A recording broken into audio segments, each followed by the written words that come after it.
Hi friends, onion pakoda ready பண்ணுறதுக்கு இந்த மெஷர்மெண்ட்டில் மாவு எடுத்துக்கோங்க. 1 கப் கடல மாவு, 3/4 கப் அரிசி மாவு, இது ரெண்டையும் நல்லா எடுத்து சளிச்சிக்கோங்க.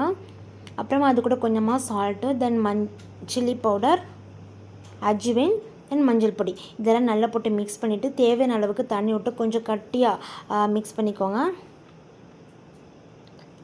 ரொம்ப கட்டி இருக்கக்கூடாது, ரொம்ப தண்ணியாக இருக்கக்கூடாது, கொஞ்சம் பக்குவமாக ரெடி பண்ணிவிட்டு அது கூட கொஞ்சமாக கட் பண்ணி வச்சுருக்கிற ஆனியன், தென் கரி லீஃப் இதெல்லாம் போட்டு நல்லா மிக்ஸ் பண்ணிக்கோங்க. அப்புறம் ஒரு பேன் சூடு பண்ணிவிட்டு அதில் ஆயில் நல்லா சூடானதுக்கப்புறமா அதில் போட்டு பொரிச்சு எடுத்துக்கோங்க.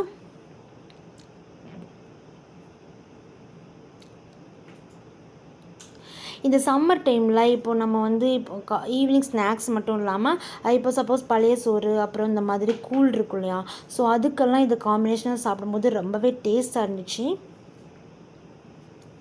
ஓகே ஃப்ரெண்ட்ஸ், நீங்களும் ட்ரை பண்ணி பார்த்துட்டு எப்படி இருக்குது அப்படிங்கிறத கமெண்ட் பாக்ஸில் கமெண்ட் பண்ணுங்கள். பாய்.